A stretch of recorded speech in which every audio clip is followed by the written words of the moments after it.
What's up out there? Welcome back to Melvor Idle Hardcore. This is Generation 2, Episode 4. I wanted to put this episode out mostly because I don't think I quite got the explanation that I wanted to out of the last episode. And what I'm kind of driving at with that, this is going to be an update video also, but where I'm kind of driving with that, I was working on wood cutting and I kind of, made the statement that I was going to run these out and get the masteries done. And I think what kind of got conveyed is that I was going to sit down and let these run one after the other and then get all the masteries to 99 and then switch to say fishing and then work on all these to 99. That's not exactly, if that's what I conveyed, that's not what I was trying to drive at. The bigger idea is I would like to get all of the non-combat skills completed or greatly completed, get this knocked out quite a bit before I really focus a lot on the combat. That's not to say I won't do combat. What I don't want to end up with is, this is where I think I didn't really get it conveyed very well. In the original hardcore account that I had created, I did a lot of bouncing back and forth. Like I would go do a bunch of dungeon work, I would get a bunch of gear out of the dungeon, then I would have to store it in my bank. And then as I did all of that, I would go and say, oh, I need cooking or I need to go work on thieving or something, which presents a whole other stack of gear to, items to hold into the bank. And you only have so much bank space. As you can see now, I'm up at 67 of 80. So I'm pretty well full. Of course, a lot of this is garbage from fishing, but I still have a lot, that's a lot of inventory. Like if I sell off these items here, what do we got left here? 60. So, 60 items, it's a pretty decent chunk of stuff. And I would be carrying this stuff forward, all the trees, and then I would start going into combat and I'd start collecting gear there. And then I would have all the the gems and everything, and plus all the stuff for summoning. And I feel like that is just really confusing the two sides of everything. So combat skills and the armor and the gear that you need for it and the rings and everything is a whole other animal from the non-combat stuff. And I think I want to say this was the series that I kind of described this as putting shoes in it, or shoe strings in a shoe, into shoelaces, lace holes, and with the agility. And that has not changed. I just don't necessarily want to focus on combat. I want to do everything I can in say a somewhat organized fashion. So we're working on wood cutting. We're going to take this wood cutting and we're going to filter it into fire making. Okay. So that's going to use up some logs.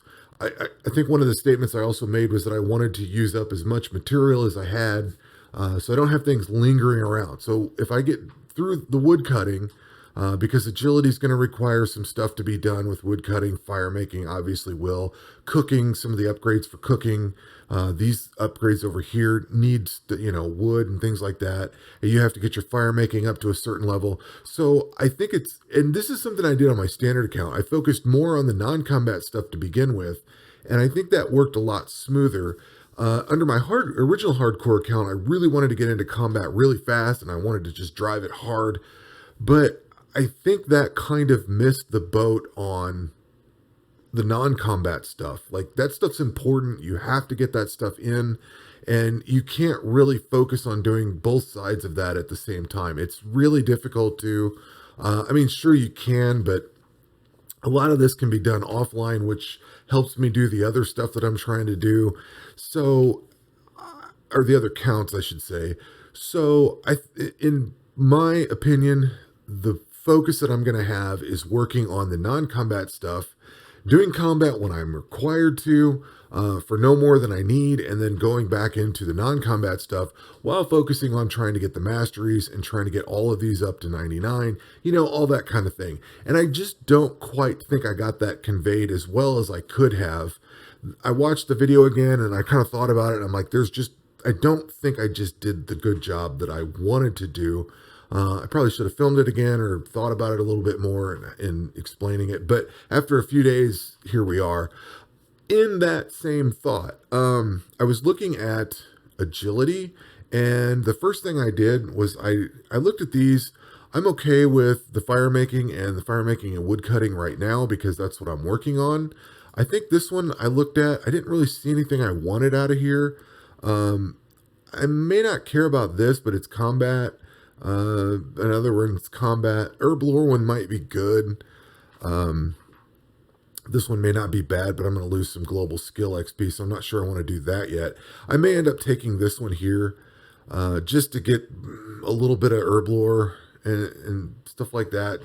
But I don't know. The no passives is kind of like the better option right now because I don't have any negatives. I know I need to run that up, and then I get the negatives cut in half, but I may hang on to this one for a little bit. I did change this one. I can't remember what I had. I think it was this here for agility and interval and everything. I switched over to this for the global XP and the mastery, which loses a lot of resource preservation. I don't care about ammo and stuff because I'm not doing combat, like I said earlier. This chance to preserve resources and skills, I need to run this and get this maxed out. I don't know if this is going to make any more money or not. I think it's probably less. What were we making over here? This one is 460. Yeah, we're making a little bit less gold, so it's not as good on that output, but it's going to be better on the skill and the global mastery. So that's going to be helpful. And then I was looking at this one here. I wanted to get tree balance. And I can just afford this one, huh? No, not tree balance. Tree balance is what I have. I was looking at raft drifting. Okay, so I need to save up the money. This is going to give me farming yield, a little bit better farming yield. So if I take this other one here, I think this one had negative. Yeah, this one had minus 10% farming yield.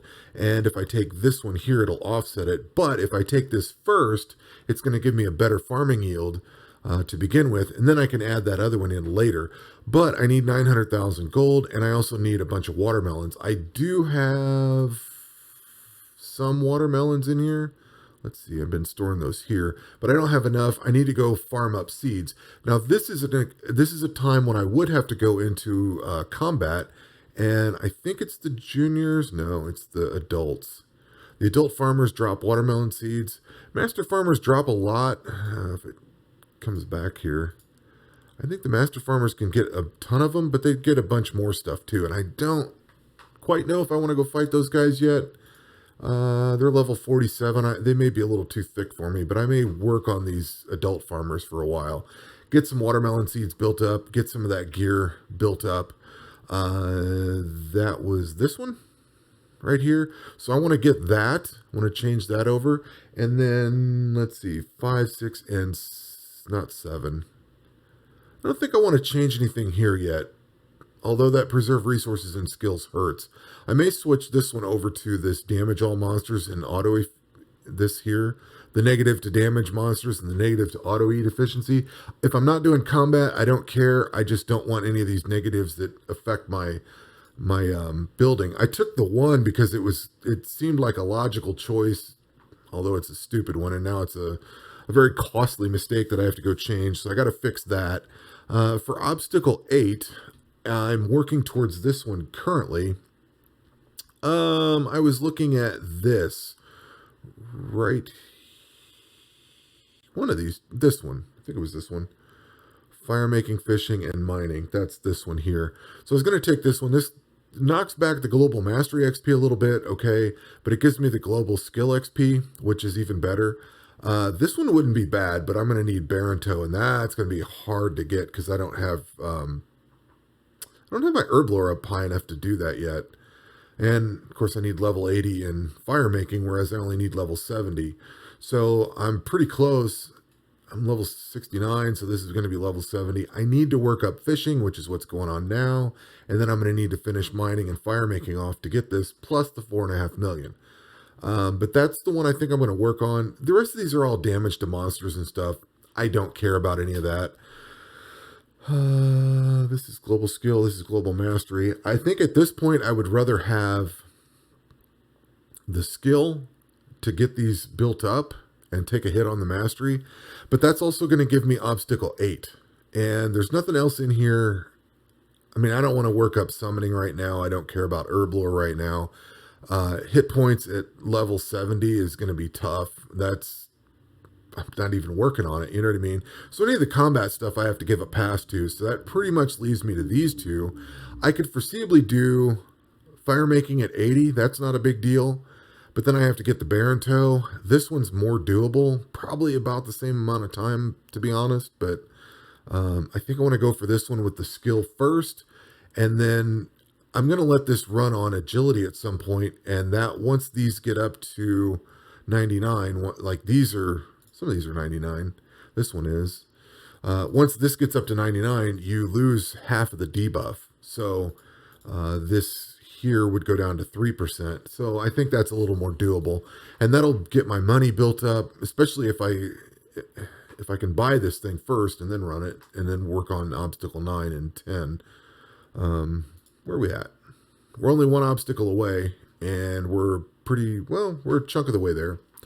So that is kind of what I was trying to get at. And in the process of getting, say, this one here, I needed to get up, I had to get fire making to level 60, which I've obviously gotten there.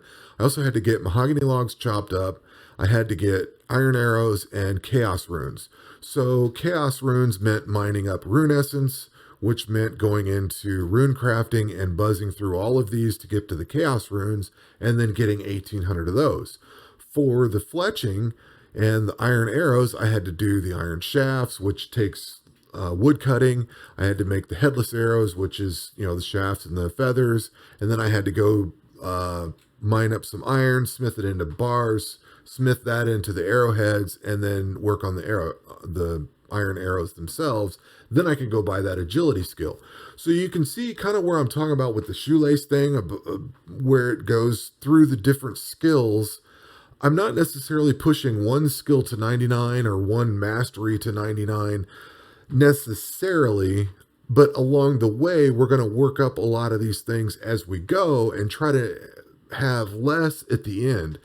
Instead of pushing this wood cutting to 99, I'm going to get it up to 80, 90. We're at 94 on wood cutting for this example, and it's probably going to take a few days to get 99. But I feel like if I sit down and get my summoning in order, get my agility in order, get that kind of thing going, get the herb lore. Let's say I get herb lore up for make some more bird's nest potions. Then I can start getting a bunch of seeds. Maybe I get some watermelon seeds. You know what I mean? Like I can mesh a bunch of this stuff together that way. And that's what I'm trying to do. You can see I've raised up like smithing, mining, fletching's built up pretty good. Farming's going along real well. Rune crafting's up pretty high. I'm going to be able to do a lot of things with this. And to reiterate what I said earlier, because I'm doing this way, I don't have to craft, say, magic gear or ranged gear. In fact, I'm going to ignore magic and ranged. Yes, I'm doing some fletching. Sure, I'll probably be doing crafting at some point. Rune crafting is going to be going up. I can craft some staffs and some air gear. I can craft some of this gear, and that's all great. But I don't have to craft it now and then store it because I have to go do magic to, work on magic, switch it out for ranged, and then switch that out for regular melee gear. The only thing I'm working on right now is going to be melee gear. And to that end, I don't have to worry about these other gear sets, which means I don't have to worry about opening these other slots up. And the other slots, the equipment slots, 300,000 Slayer coin, which is a grind. Then I have to start worrying about getting the auto eat tier built up, the dungeon swapping, the extra equipment set. You know what I mean? Like this is 10 million is serious money. I don't have to worry about any of that right now. All I have to do is worry about these. Well, these I already bought. No, I'm done. I'm done with one of these. The wood cutting's done. I just need to worry about getting the fishing rod, the pickaxe, and the cooking fires built up. And this one's ready to go. I just need to get some mahogany cut up, and I've got that. So that gets my upgrades again, focusing on the non-combat stuff. And I think that is, I hope that explains things better. And now you see kind of what I was driving at, like as it goes. So whenever I start thieving, if I come back to my bank here, I've got all these seeds built up. I don't have to worry about storage for the seeds along with all the gear. You know what I mean? I don't have to worry about what I grow. I can take this stuff into combat. I could sell it. I can use it for, I don't know, maybe summoning down here. Because I know some of these recipes for summoning use, some of the other stuff here. The fish. That's why I'm working on this raw poison fish. I want to start creating some of these. In fact, maybe I'll just do that now. Create some of these that passively pushes this up in the background while I'm using these tablets. So I'm going to let this run, get some tablets built, and then come back and go back to fishing again. That allows me to turn the fishing into more tablets or money or whatever. So that's what I'm driving at. That's what I meant by this. And that is the update that I have for this edition of Hardcore. And this is going to come out. I'm going to do an agility video here, or I'm going to do an adventure mode video here right after this. But I wanted to get this one out, and this is going to be my Wednesday video. And then I have my adventure mode video coming out. I think this will be Wednesday. I don't know if I'll get at some point in the next day or two, this video is coming out.